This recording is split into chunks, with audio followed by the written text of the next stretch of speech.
Ano ba yung programang sinasabi ng gobyerno natin na 6 na buwan na libreng gamutan, hindi naman pala libre, kailangan mo palang gumastos sa sarili mong bulsa. Sana hindi na lang nila pinatalastas yung libreng gamutan na yun. Ako si Louie Zepeda Teng, President of TV People Philippines, and ito ang TV People Perspectives. Dito sa TV People Philippines, lagi kami nakatutok sa mga social media pages kung saan may mga tuberculosis conversations, kung saan kami pwede makatulong. And isang araw may nakita akong doon tanong na anong gagawin nyo kapag nawalan kayo ng gamot sa mga health center ninyo. And ako naman syempre na-alarma kasi hindi ko naman naranasan yan back in 2007 nung ako mismo nagka-TB sa utak. Kaya gusto ko talagang humanap ng ano bang pwede mabigay na solusyon natin dito sa mga ganitong klaseng tanong.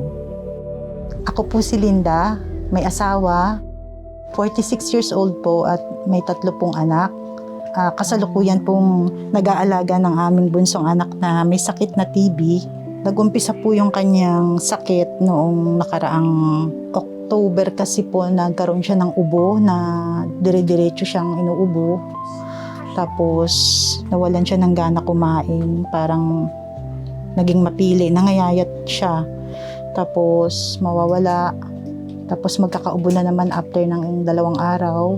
Nag-decide na po kaming ipa-check up siya. Ang agad ng doktora ay ipa-x-ray namin ang aming anak. Tapos nung araw na yun, kinahapunan, nakuha namin yung resulta ng x-ray. Meron siyang binasa doon na hindi ko rin alam na yun pala yung tawag doon sa primary complex. Akala ko kung ano yung nakalagay na.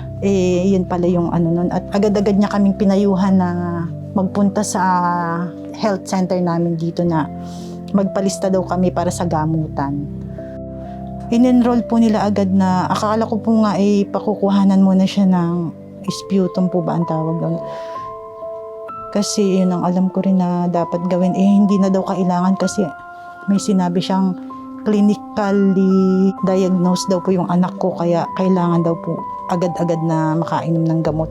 Nung nangyari po yun nung March 24 po, 2026. Tapos matagal niya kami pinag-antay, halos kalahating oras din Sabi niya, waiting lang kami. Sabi niya, upo lang kami dun sa may tabi. Tapos nung finally lumabas na po siya, may dala na po siyang mga gamot na pinapakita niya sa akin, tsaka pinapaliwanag niya yung mga pangalan na may kulang pa daw po sa gamot na iyon na kailangan namin bilhin sa labas. Dahil sa kasalukuyan po ay wala silang stock ng 2 klase ng gamot po na kailangan pala ng bata. Ang instruction po nila sa akin ay bumili muna ng pang 1 buwan na gamot para mapainom namin yung bata. Kasama yung mga ibinigay nila na 2 libreng gamot. Nung pinapahanap po nila kami ng gamot na yon, nagpunta po yung mister ko sa doon po siya nakakuha sa kanilang health centers at pinakita niya po doon yung reseta. Binigyan po siya doon ng 2 botelya po na gamot na Pyra at Ripam para sabay-sabay naming mapainom yung 4 na gamot. Nung araw na yun, nagawa namin ang paraan nung araw na yun. Pero nung lumipas na po, naubusan na ng gamot yung anak ko. Bumalik uli kami doon, 2 hingi po kami doon Nabigyan pa rin po nila kami. Mabait po kasi yung mga nando doon.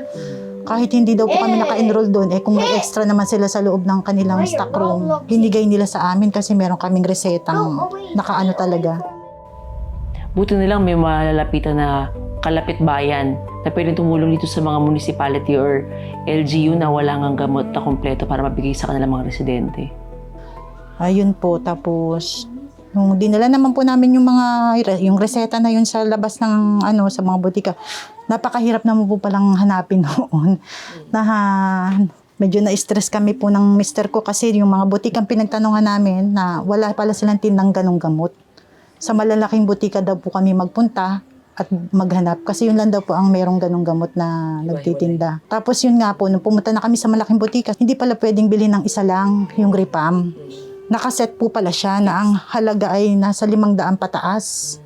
Kaya doon na po ako lalong nalula. Sabi ko, paano ito? Kailangan pala natin bilhin ng 1 buong set. Kasi umaasa lang kami sa sahod, gastos. Wala po talaga kaming tabing pera na kailangan pala makabili ka noon. Tapos nang nakabili naman po kami, mabilis pala maubos. Ano ba yung programang sinasabi ng gobyerno natin na 6 na buwan na libreng gamutan, hindi naman pala libre, kailangan mo palang gumastos sa sarili mong bulsa. Sana hindi na lang nila pinatalastas yung libreng gamutan na yun. Halos, ma'am, 2 buwan, March hanggang April hanggang May.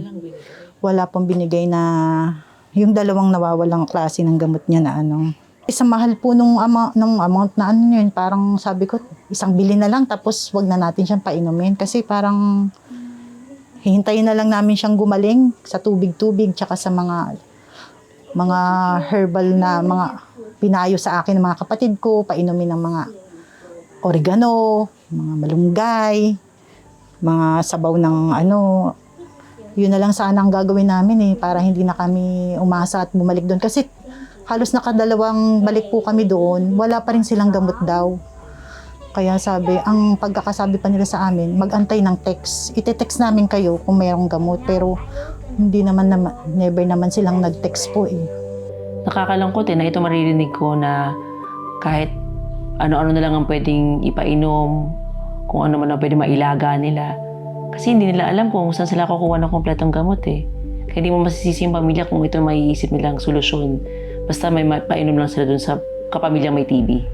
Siyempre sa namin na gusto namin gumaling ang anak namin, siyempre na mawala yung sakit niya, kailangan talagang bumili kami. Kahit na ibibili na lang namin ng pagkain, ng bigas, kailangan talaga namin unahin yung gamot niya para makainom, tsaka para gumaling siya. Nung mga panahon po na yun, parang tumakbo sa isip ko na feeling ko parang pinagdamutan nila kami na may gamot naman dun sa loob, na akala siguro nila ay mayaman kami. Pagkakasabi po ng mister ko, palakasan system dito, kailangan may kakilala tayo dito. Gaano ba kadaming bata yung nakalista sa barangay natin na may sakit para maubusan sila ng supply ng gamot? 200,000 ba yung mga batang yun? Parang kami lang naman yung nagpa-check up nung araw na yun.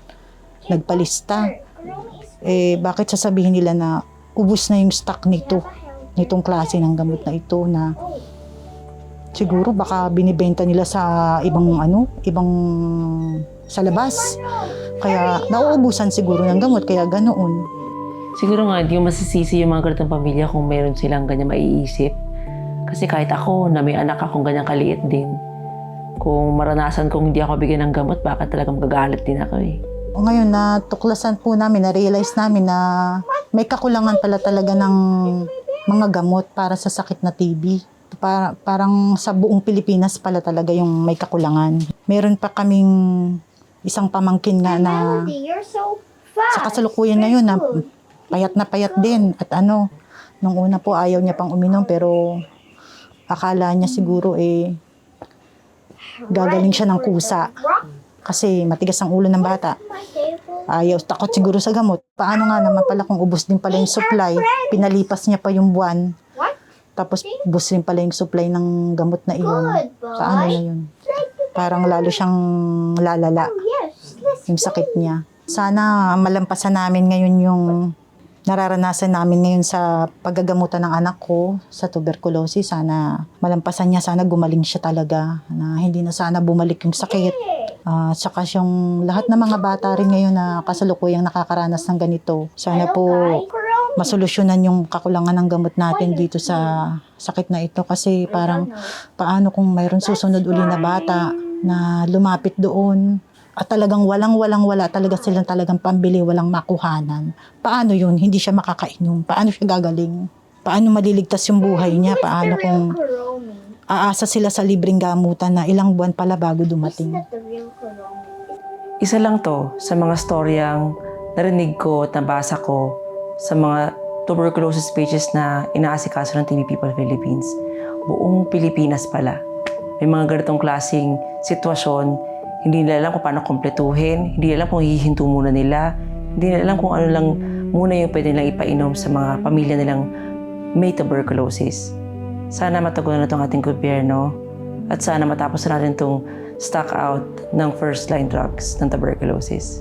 So uulitin ako, si Luis Pedateng, TB People President, at ito ang TB People Perspectives.